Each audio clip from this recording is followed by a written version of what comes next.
Je donne la parole à Maître Tine, avocat au barreau de Paris. Avant de faire les présentations, je vous signale également la présence du professeur Maître Thiam dans la salle. Maître Tine, vous avez la parole.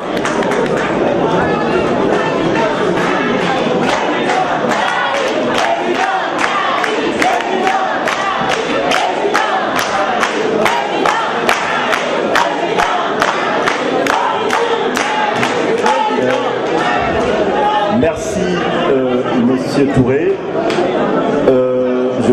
Je vois que le temps est en train de tourner. Je vais aller direct à l'essentiel en complément de la présentation fort exhaustive de mon excellent confrère Sall sur l'état de la démocratie. Pardon, monsieur, au Sénégal. S'il vous plaît, c'est juste... Vous l'aurez sans doute compris, en tout cas moi personnellement, en l'entendant présenter le catalogue, c'est-à-dire se livrer à ce diagnostic sans complaisance de l'état actuel de notre démocratie, que le contraste est saisissant. Et saisissant entre le discours et la pratique. C'est-à-dire les libertés formellement accordées et sans cesse répétées dans les discours, on va dire, du régime en place, et la pratique de l'effectivité de ces libertés.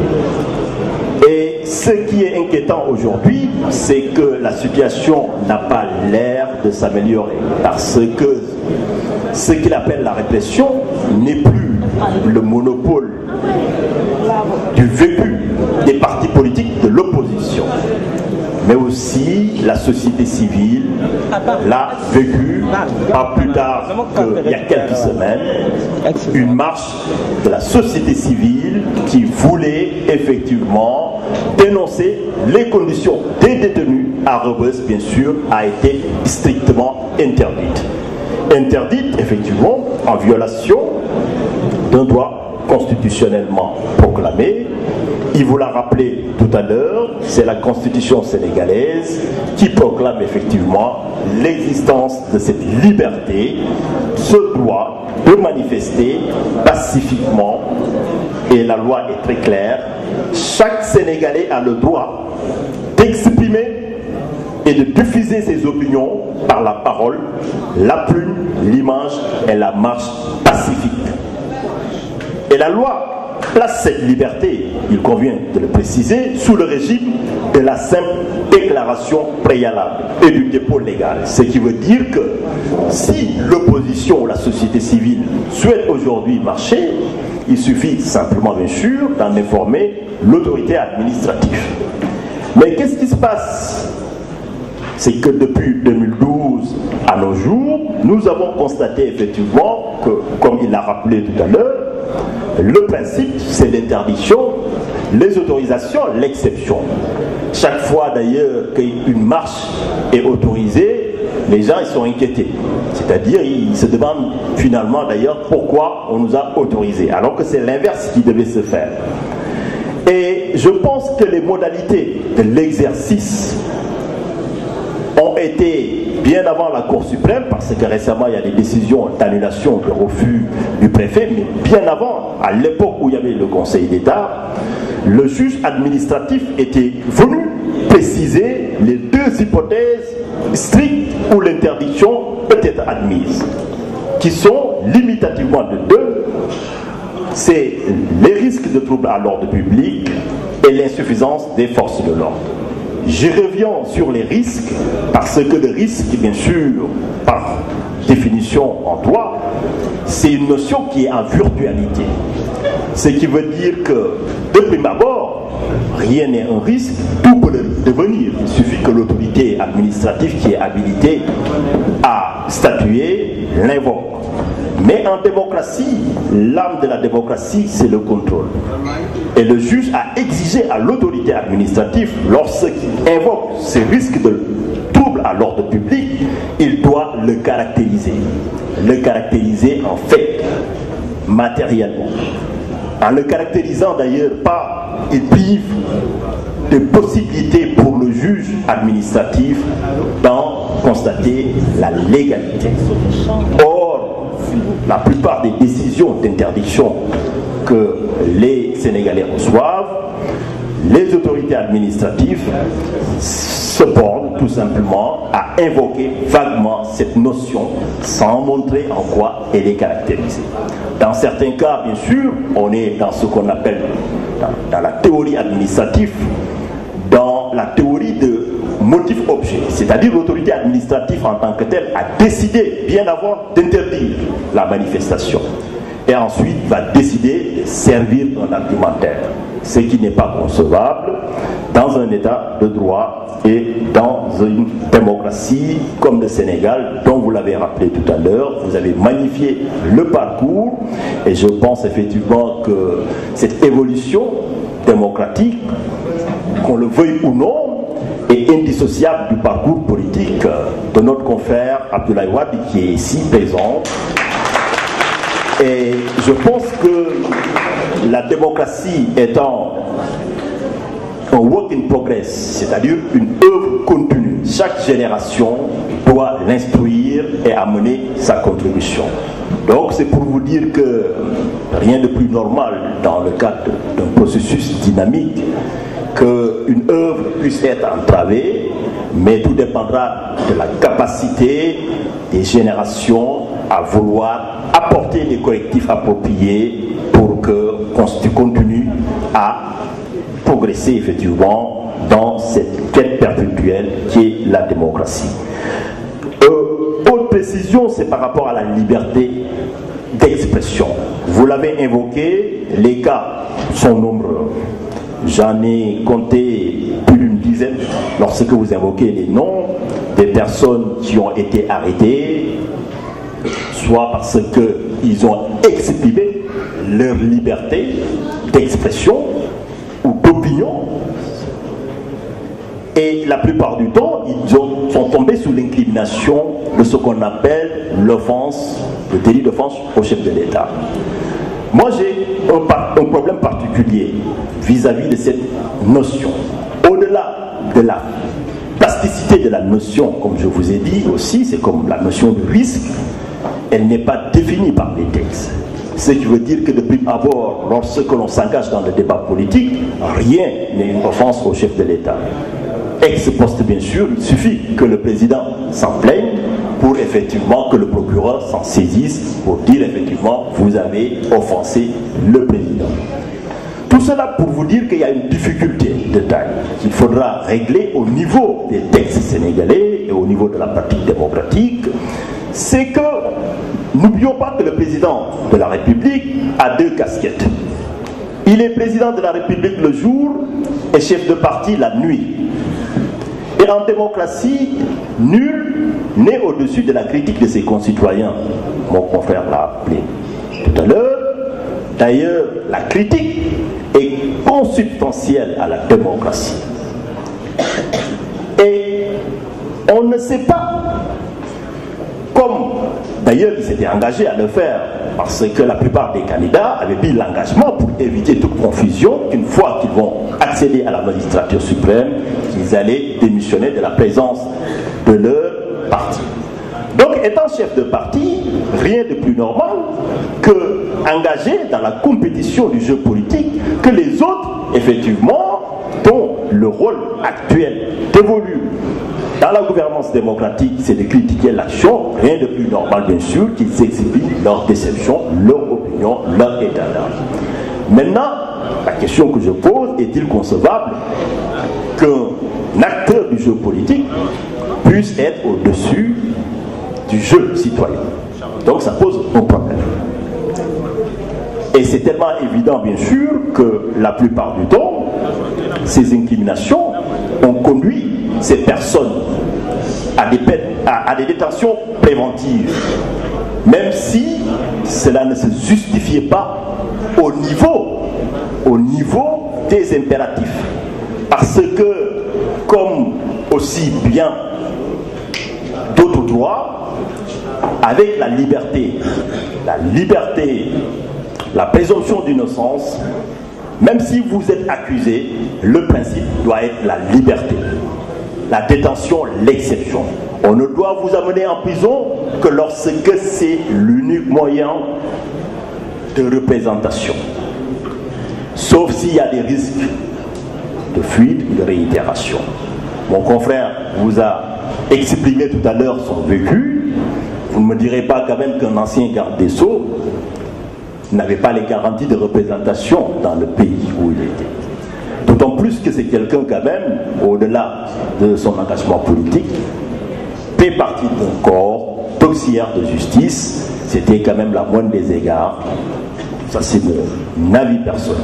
Mais quoi qu'il en soit, cela traduit une évolution régressive des libertés au Sénégal. Quand je dis évolution, bien sûr, dans le catalogue formel, vous l'avez senti avec la loi constitutionnelle du 5 avril 2016, on a ajouté d'autres droits, notamment par la même occasion que cette opposition a vu sa liberté d'expression entravée, à la même manière que le pouvoir a utilisé cette détention préventive comme une peine déguisée, parce que c'est une sanction. Certains ont été déjà effectivement relaxés, mais vous aurez déjà passé.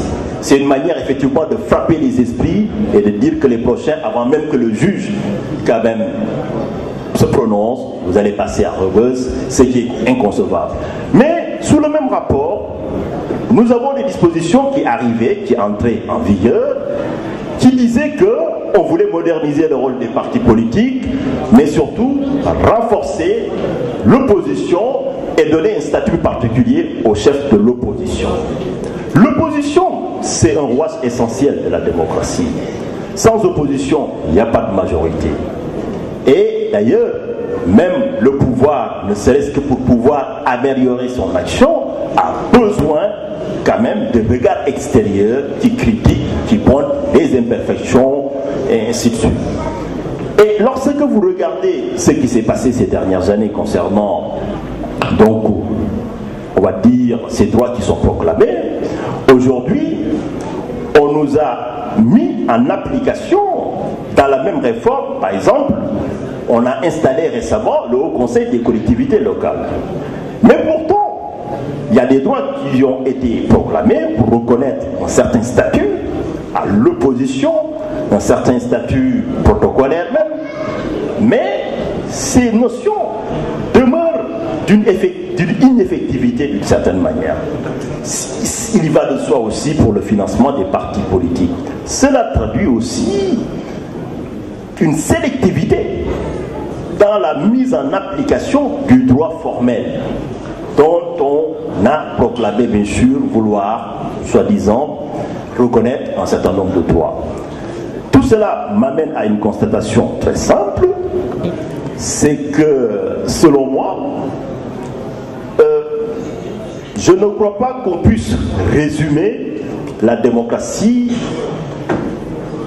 à un catalogue de droits proclamés, dont on reconnaît la jouissance et l'effectivité selon les acteurs et les circonstances du moment.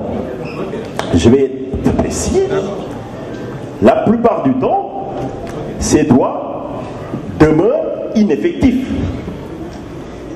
Le paradoxe que j'ai signalé tout à l'heure concernant le statut de l'opposition et en même temps la politique répressive à travers effectivement une instrumentalisation des règles, des institutions dans le seul dessein bien sûr d'accroître la domination d'un espace politique. Comme disait Prosper Veil, le droit comme la guerre n'est très souvent que la continuation de la politique par d'autres moyens.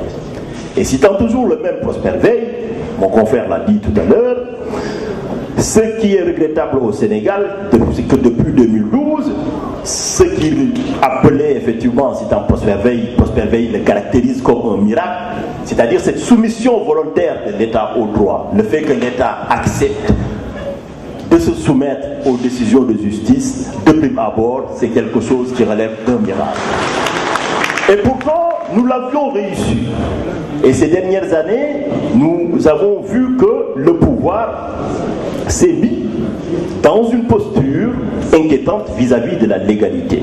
C'est-à-dire on respecte les décisions selon les circonstances et les acteurs du moment. Et pour preuve, il s'agit des décisions au niveau interne, mais aussi au niveau international.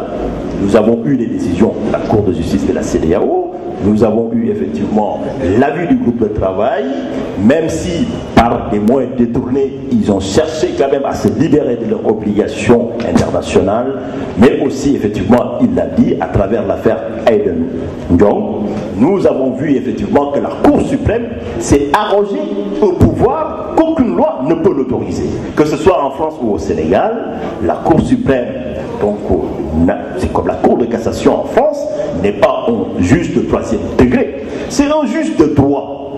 D'ailleurs, il lui est interdit de revenir sur l'examen des faits. Lorsque vous attaquez un pouvoir en cassation, l'unique et seule hypothèse pour les juges de statuer, c'est lorsqu'il y a violation de la loi. C'est tout. Alors, en aggravant la situation d'un prévenu, c'est dire effectivement que la démocratie, en résumé, et je vais en conclure ainsi, pour moi, ce n'est pas une superposition d'institutions au conseil, de collectivités, créer des postes, ce n'est pas un foisonnement législatif. La démocratie, c'est beaucoup plus profond que cela. La démocratie, selon moi, selon ma vision effectivement, ce n'est pas simplement proclamer des droits, mais c'est être dans un état d'esprit. Comme disait l'archevêque de Canterbury, c'est-à-dire que même contre votre pire ennemi, l'archevêque disait contre le diable, je n'utiliserai que la loi. C'est s'interdire certaines choses. C'est certaines choses, mais effectivement, c'est le respect mutuel. Mais c'est le dialogue continu. C'est le dialogue continu, et il a dit vis-à-vis de la révision, par exemple, pour le passage avec les pièces d'identité numériques, la plupart des Sénégalais aujourd'hui, il y a une asymétrie d'information vis-à-vis de ce qui se passe. Donc, tout cela pour vous dire que si nous n'avons pas un minimum de consensus, si nous n'avons pas un minimum d'éthique et une philosophie, c'est-à-dire dépasser et rester dans le cadre des principes, il va de soi effectivement qu'une politique répressive ne pourra que poser les germes d'une remise en cause du vivre en commun. C'est pour ça que j'ai estimé effectivement qu'il est le devoir de tous les citoyens de faire de sorte que ce qui est juste soit fort et ce qui est fort soit juste. C'est donc ce qu'on essaye de faire en quelque sens c'est pratique. Et on ne peut que éviter effectivement le régime à se ressaisir en espérant bien sûr qu'ils le feront à temps. Voilà les quelques précisions que je voulais apporter en clarification des points abordés par mon excellent confrère. Merci. Merci, Maître Tine, de votre brillant exposé. Donc, on va être dans le camp des citoyens sénégalais de prendre leurs responsabilités et de mettre fin à ce régime. Donc, nous donnons la parole à Maître